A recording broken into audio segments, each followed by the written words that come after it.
Welcome, I'm Paul. This is Dave. Today I have 12 Glitch in the Matrix and paranormal stories for you. Let's get to it. Case file number 2932, written by Memento Mori 223. Eyes like impossibility. One summer night, in the early 90s, I'd been out most of the night with friends just stargazing through this huge telescope. One of them had built it. It was a bit of a hike to find dark skies, so I got home sometime after 4 a.m. I live in a pretty large city. There's a crazy amount of light pollution, so it's never really dark. The houses here are close together. My front porch is long and stretches to the right. My next door neighbor has the same kind of house, only his porch stretches to the left. There's maybe 6 feet of grass between them. My neighbor had a lamppost in his front yard at the time, so his front lawn and the front of his house were brightly illuminated. As I'm stepping up onto my porch from my front walk, I hear grass rustling and I catch movement to my right out of the corner of my eye. I stop, keys in hand, and look. It was a person. The sound I was hearing was a shuffling of feet through grass. I stood there for a few seconds trying to figure out what was going on before I realized I was looking at an old man. My heart sank. This poor old guy was slowly making his way up the neighbor's front yard on an angle toward the end of their porch. He was walking hunched over, his knees bent, feet dragging in the grass. He seemed to be having a hard time. He was brightly lit by the neighbor's lamp, so I got a good look at him. He was skinny. His clothes were kind of hanging on him. He seemed to be wearing those dark blue or gray kind of work pants like you'd wear in a shop. A big flannel shirt that had blue and black in it. One of those old brown trapper hats with the ear flaps down and what looked like boots that were maybe black. He was wearing a shirt of some kind under the flannel, but I couldn't really see what it was. It was just some dark material. I stood there for a few moments watching him, trying to decide what to do. He was clearly having a hard time walking. I figured he was an Alzheimer's patient that got loose from someone in the neighborhood, so I should probably run in and call the cops. I decided that I should probably grab him first though, so I started towards him across my porch. I walked to the edge of my porch and started to step down onto the lawn. I was less than 10 feet from him when I said, "Hey." I don't think I even got the whole word out before he stopped and his head whipped up and around to face me. This is the first and only time I have ever frozen in shock in my entire life. The motion wasn't like some busted old guy. It was fast, like a bird. His face looked like an old man's, but off. It was long and sharp. White skin, long thin nose that kind of drooped. His mouth was just a line. His eyes were so sunken in they were just black holes under the edge of the hat. He glared at me for a split second, and then he was gone. I screamed like a kid getting chased by a bee, and probably broke some kind of record backpedaling to my door. You know those horror movies where the victims are so scared they can't get the keys in the door because their hands are shaking? Yeah, I actually did that. The longest 30 seconds of my life. I admit it, I slept with the lights on for months, and it was years before I could walk to my front door without carefully looking at the neighbor's yard. Fast forward to just a few years ago. I'm hanging out with the new guy that lives behind me, just talking about anything and everything. We get on the topic of weird things we've seen around the neighborhood. Without any input from me, he starts telling me this story about hearing somebody in his house and encountering an old man in his upstairs hallway. He goes on to describe the old guy that I saw to a T. I was completely blown away. I guess my neighbor did the same thing I had done.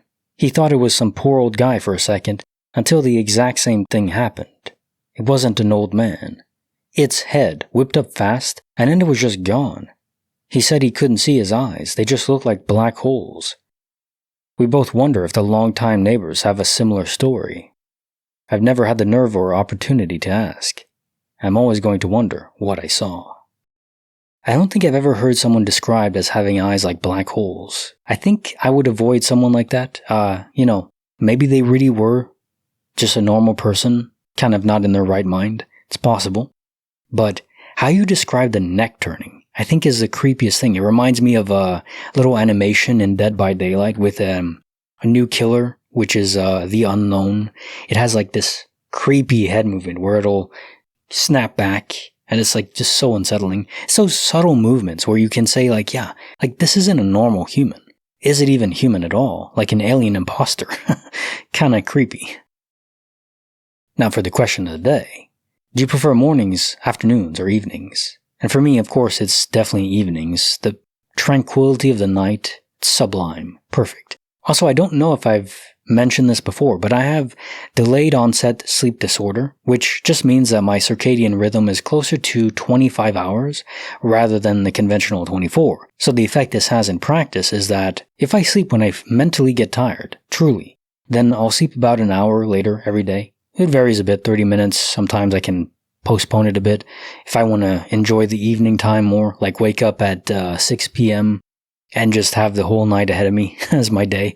I love that time. But generally speaking, I'll circle the whole clock once a month. So I'll be waking up at 5 a.m. then 5 p.m. It'll just keep cycling. It's kind of fun in a way, so it's a disorder, but I'm thankful to have this job of YouTube where I don't have to wake up at any given time. I can just wake up whenever. A blessing indeed. Case file number 2933, written by Professional Koala 416. The man outside, the man inside.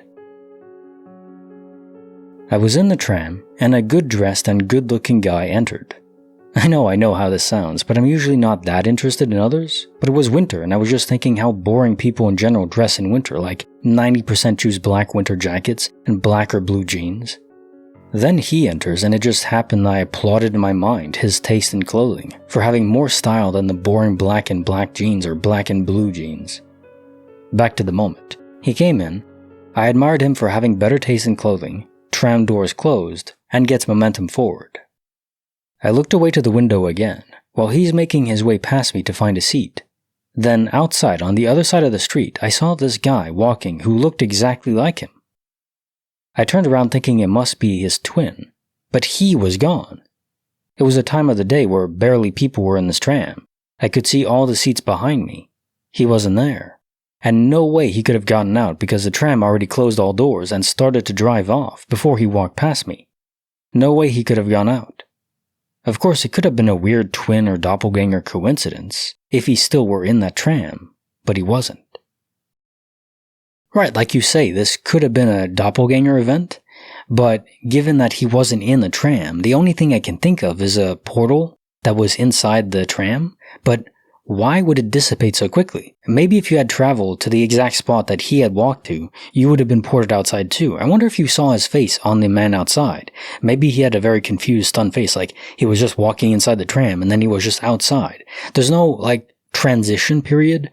There are stories where people do encounter space-time portals when they're just walking. Pretty rare, but there's no transition. They're just like one step and then the other, and they're in a different place entirely. There's no effect, you don't feel it. It's almost like going under general anesthesia, where people just say that one moment splits into the next. There's no transition at all. So very confusing for everyone involved. Case file number 2934, written by Alithium 28, Twins of Fate. It happened in Bangkok. One weekend I decided to walk to a coffee shop not far from my neighborhood.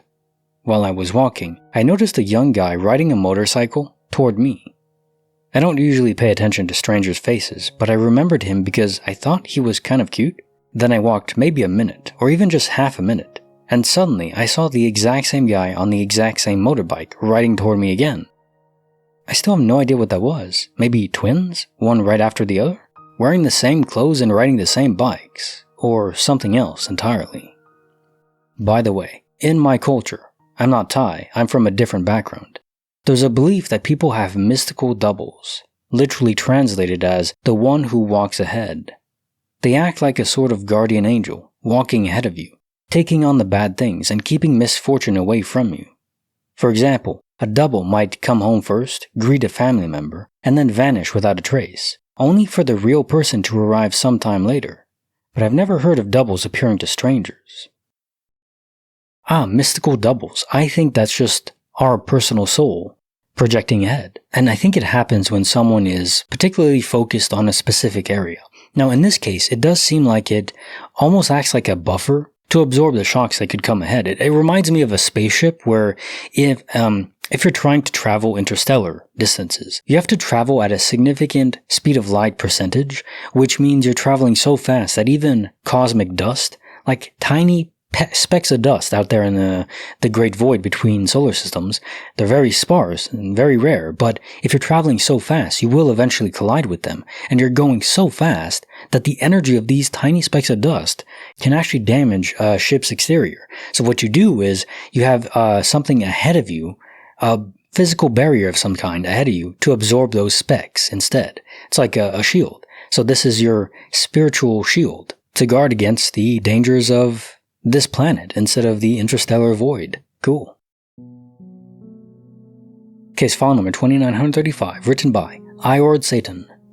The Jar by the Gatehouse.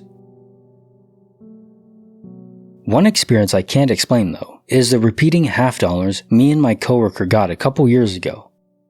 We were out on a service call, out in the middle of nowhere, that took us through the semi-defunct base housing after our job. We were dusty, thirsty, and not looking forward to the 45-minute drive back to town before we could get lunch. As we're driving out of the base, we notice a sign saying cold drinks $1.50, propped up on a chair outside of the Gatehouse. So we stop, and I pop out to grab us a couple. It's an honor system setup, just a cooler packed full of ice and glass bottle Cokes, with a jar next to it. I go to drop $3 in it for 2 Cokes when I notice the jar is filled with 50-cent coins. Cool, I think. Asked my friend if he had $1, since I only had 3 singles. I hop back in the car with the 2 Cokes and hand him one of the half dollars as change.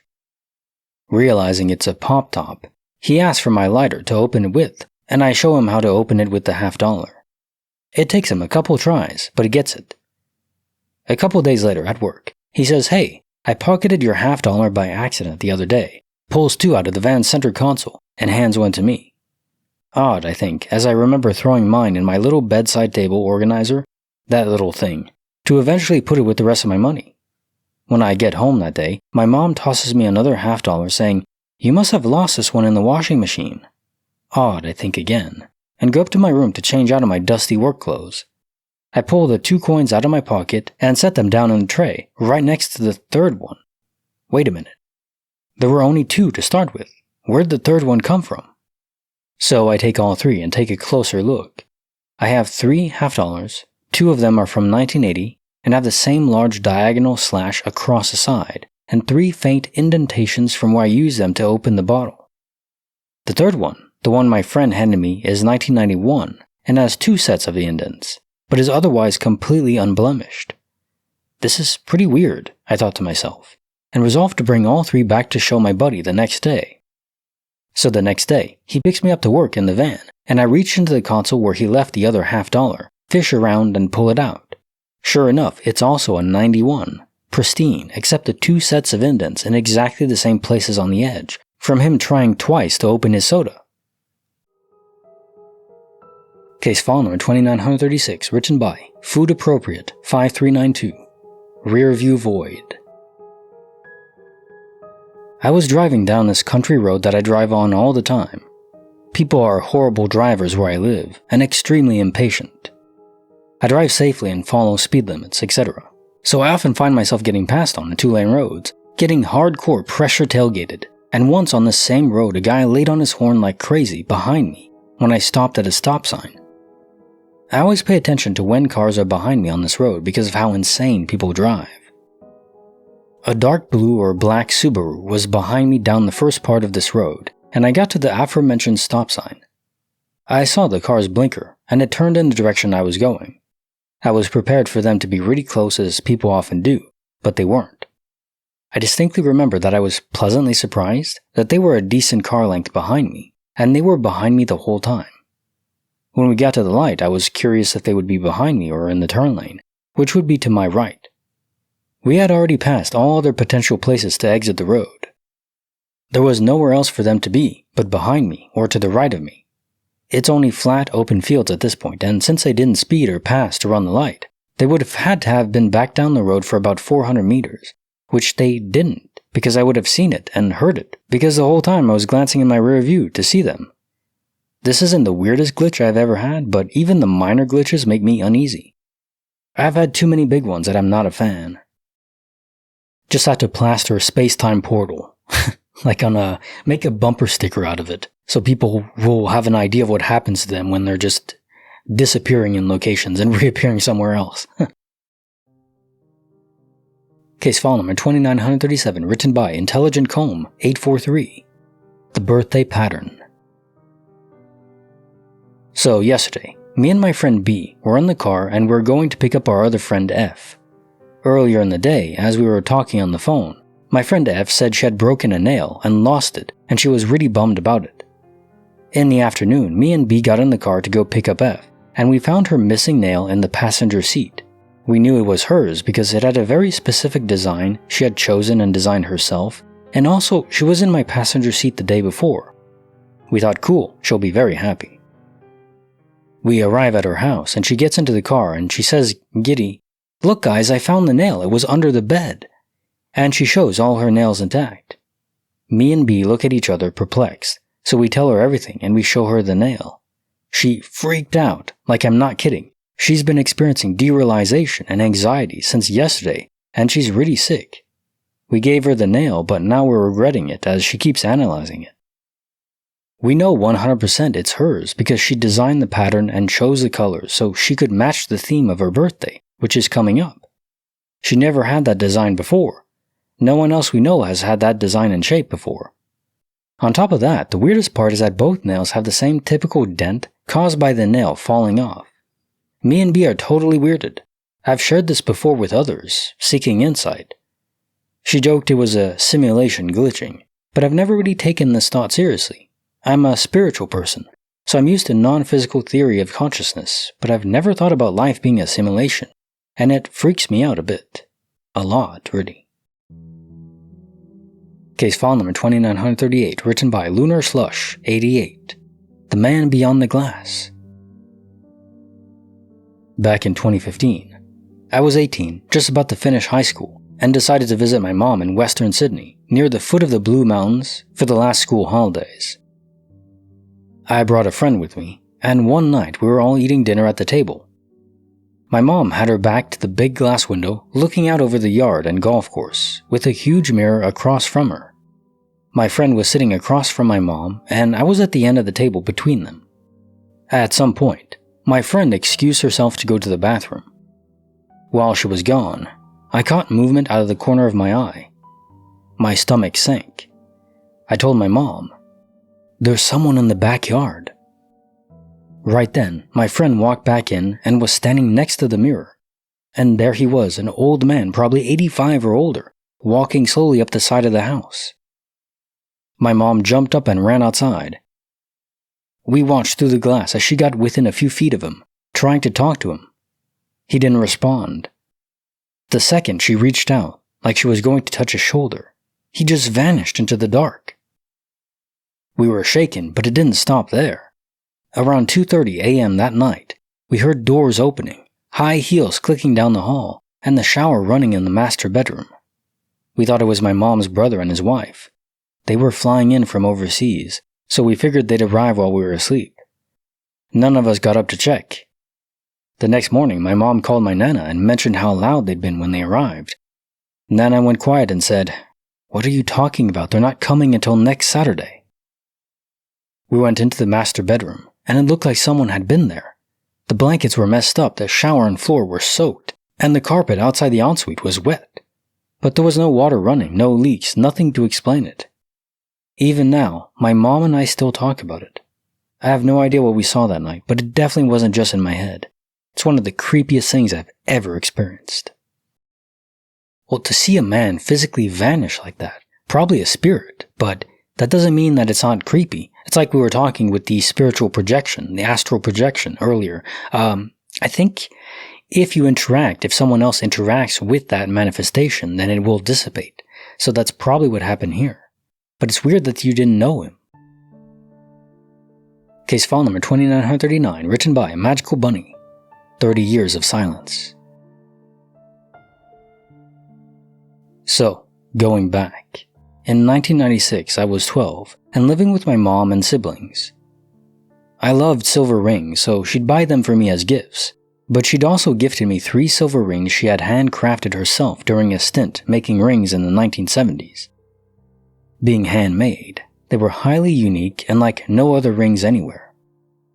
So one day in '96, her friend Duncan stopped by to offer us all a lift to the beach as he was headed there. We lived about 40 minutes drive from the coast and didn't have a car, so we were all excited and got our things together and jumped in Duncan's van. When we got there, it was totally empty, and we put all our things on the beach to get ready to go in the water.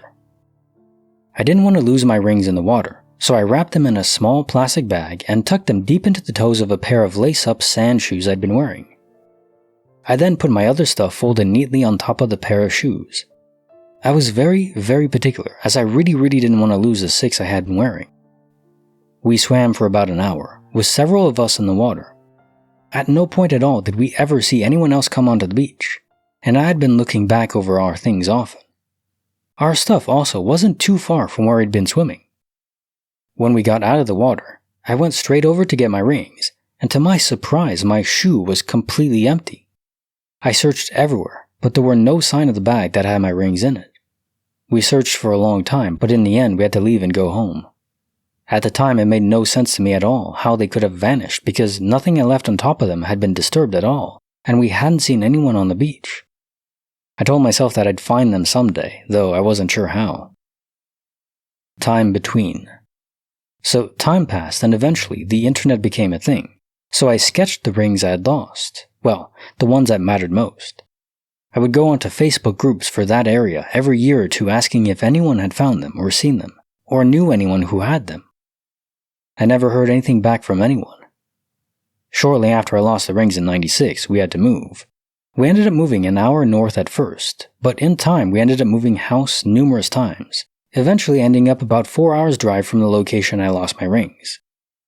At one point, due to a family member's partner's violence, we had to leave everything and just run, so we didn't have any furniture that we kept with us. This will make sense later. And we kept very few personal possessions. This was prior to us moving to our current city, and in the years between it all, I also moved out into my own place, then back home to help out with things.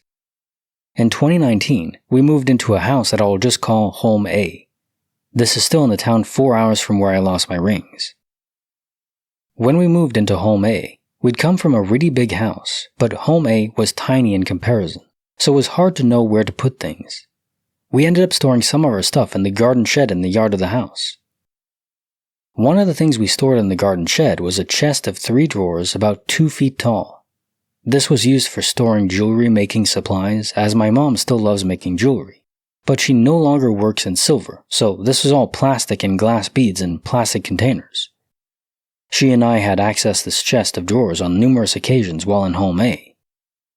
Eventually, though, we ended up storing more and more things in the garden shed due to lack of space, and it became almost impossible to get to the drawers without spending ages moving stuff. So, because it was difficult, we kinda just didn't bother, and we'd been busy with other life stuff anyway. So there would easily have been a 2-year period where that chest of drawers just wasn't touched. It's worth noting, I also was the last person who accessed the chest of drawers as my mom didn't like walking down to the shed.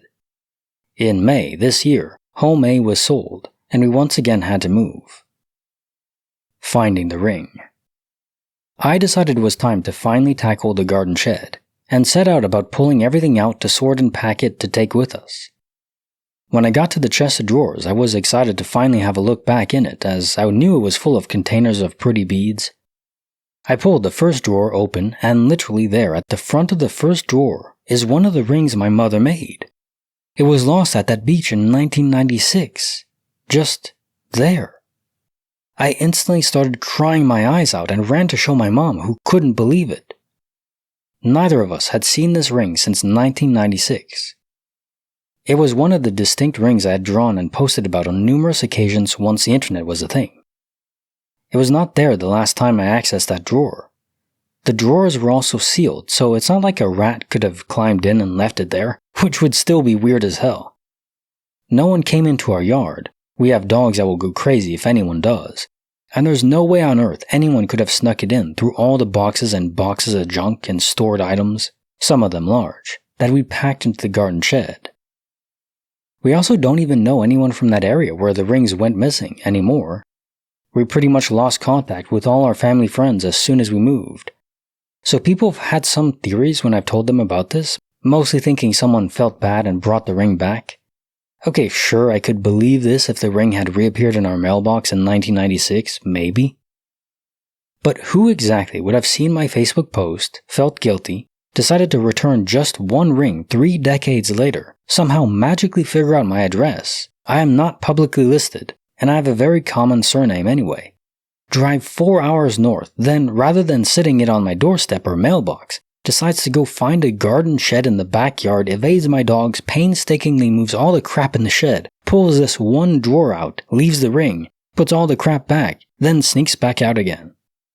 Why would anyone do anything so crazy when they could have just sent me a DM and said they found it on the beach? I don't believe this theory is viable. Some people have also said I must have had the one ring this whole time and just forgot. No. They were all there with me that day, and I was so distraught by their loss over all these years that I would have known if I still had one with me. So I'm thrilled to have my ring back. I wish I got the others back too, but I really have no explanation at all for how they went missing in such a strange way, or how one reappeared under such strange circumstances. Very cool DOP story. The biggest anomaly is that only one ring came back. When these instances of rings or jewelry coming back after a long period of time, it's almost always all of them that come back. So why only one? Was the data loss unretrievable? Basically, the rings disappeared because the data for them was corrupted via the simulation, and only one could be restored. I also like the whole paragraph about how improbable it would be that someone returned it, like physically, a human being. Doesn't seem very likely, does it? Case file number 2940, written by Chemical Ad 2443. Lost to the Trees. One Sunday, I was on my way to catch the bus. The stop was a few blocks from my house, around 3 in the afternoon. I live in Latin America in Argentina, and this is important because here there's a very common crime that someone on a motorcycle follows you to rob you. It happens all the time. At that hour, there was no one on the street. I was walking alone when I heard a motorcycle approaching from a distance. Even though it was daytime, I got nervous because being alone makes you an easy target. The motorcycle was old, and the rider looked like a construction worker. I relaxed a little, but I still kept my eyes on him. In my city streets, it's very common to have big trees planted on the sidewalks. That means at some point I was going to lose sight of the man because he would be behind a tree due to the perspective. The strange thing is that when I lost sight of him, I also stopped hearing him. I got scared because I thought he had turned off the motorcycle to rob me, but he was nowhere to be found. Neither the man nor the bike. There was no one else on that street. To this day, I can't understand how he disappeared behind a tree. It's not possible. If anyone has an idea, I'd love to hear it. Case file number 2941, written by BDN DBD NDBDT. Okay, that's good. Digits from the lunch line. Okay, so I don't know if this is the right place, but I have to get this off my chest finally. So basically, I've been at the same job for 8 years and manager for the past 5. When I made manager, I was given the password to the safe we put nightly deposits in, and for some reason it felt so familiar. It was the easiest to memorize because I had already known it, somehow. It took me a while, but then one day it clicked, and I was sent back to the lunch line in middle school, punching in my 5-digit code into a little pad to pay for my lunch. I freaked the crap out and was like, that's a pretty crazy coincidence as I didn't set the password for the safe here. So I tried to just chalk it up to some crazy coincidence and told every single employee about it, and they all agreed that was pretty strange. I've told at least 20 employees and anybody else I might find interesting for literally years. Up until about a month ago, when on a regular old Monday, I went to the office to grab deposits from the safe for my weekly bank run, and my password wasn't working. So I put it in 3 times until the safe locked from too many bad attempts, and I had to wait to retry. So I'm super confused, obviously. So I go into my notes tab to where I have the original password given to me when I became manager. And somehow it was a completely different number that I know I never changed. I don't even know how to change it, but regardless, I give this new one a go and boom, the safe opens with it. So that's all I got. All I know is I haven't just been making this up for the past 5 years, and I damn well never changed that password on the safe or in my phone's notes. Okay, classic quantum mortality. You're in a different universe where the code is no longer matching. It literally was updated in your notes because, well, it wasn't updated, it just isn't your notes that you took before. Different you did. Case file number 2942, written by MCW7895. The White Owl at Sunrise. This happened with my mom and me when I was about 19. I was staying with her in the Palm Springs desert, far from other people. She told me that she felt a presence next to her on the bed and saw a seated impression next to her. The presence reached out and began to hug my mother. She said it started very slowly and was warm and beautiful, but as it began to envelop her, she felt like she was being suffocated and started to freak out. She had the presence of mind to say, "No," and it stopped. Moments later, the sitting impression was back to normal. I was reading a book on channeling a spirit called Seth. One night, I dreamt I was reciting the chapter verbatim. It went on for a good while, until I became lucid and stopped myself. I got spooked and wondered what the implications of that were. When we'd get up in the morning, we would always open the sliding door blinds to watch the sunrise and see the gorgeous vista. There on the patio was a gigantic white owl, not indigenous to the area. We turned to each other as an acknowledgement, and when we looked again, it was gone. I don't know what to make of any of it. My mom was diagnosed with late-stage cancer soon after that. I had already returned to New York and we never spoke of it again. Weirder stuff happens on this planet. It would seem to be so incredibly beneficial to let us know why, rather than simply speculate. Case file number 2943, written by Ash101 Ash. Unbooked, Unseen, Unnerving.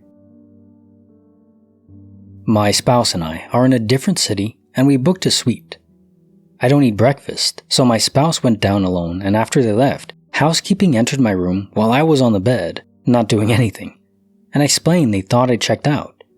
5 minutes later, my phone rang and the hotel operator said my name, important, and explained that I had already checked out and they needed the room cleaned. I said I'd been in the room all morning and haven't left. They said I came down and gave my name and room number and left the keys at the counter. Luckily, I still had my key in the sleeve with the room number. It was 9 a.m. and I thought that they were just trying to get me out early. When I went to the front desk, I first asked what time checkout was, and she said 11 a.m. I then introduced myself and said I was the person she spoke with and presented the allegedly returned keys. She said that a tall man came down, gave my name, and left the keys. That's when I remembered I didn't even book in this room. My spouse did, and they confirmed that my name wasn't listed. I asked for security footage, and she said they didn't have any. I told her that if they were robbed, they'd most certainly have the footage. Aside from all that, how would someone in a random city know my unregistered name and room number? Can't explain this. Waiting on a call from the manager about the footage. It's a glitch or some kind of discrimination. Nonetheless, how the hell would someone know my name and room number in a random city, and why would they check out on my behalf? Spoke to a supervisor who was told the situation. She just placated me and offered reward points. I said I'd call back to talk to the general manager tomorrow when they arrive. The lady I spoke to just now heard everything secondhand and advised me to call tomorrow. I spoke to management, and no one could give me a straight answer. They acknowledged that it was odd and even a bit creepy, but they had no discernible explanation for what happened. I'm forced to believe this was potentially a robbery attempt that was disrupted when they saw me in the room. Now time for the jokes of the day. Asked my son what he learned in school today. He said, "Gay men like Sony, lesbians favor Yamaha, and transgender people prefer Bose." I knelt down and put my hand on his shoulder and said, "Son, those are just stereotypes." A girl I've been hanging out with sat me down and said, "First it was simple flirting, then we started hooking up, and now you're making me egg breakfast like all the time? Hook up, you make eggs, hook up, eggs. Does this mean we're an actual couple now?" I said, "Look, I like you a lot, but we're just friends with Benedicts." When my granddad turned 90, he declared he was going to start walking a mile a day for his health. He's 92 now, and we have no idea where he is. He went full Forrest Gump, but just slower. My wife and I were arguing, until she suddenly whipped out an axe and cut my leg off. I said, "Oh no, you've defeated me." I named my toilet Jim instead of John. It makes me feel great to say that I went to the gym every morning. Alright, video up here, YouTube thinks you'll like it. Don't forget to like the video and subscribe. See you next time.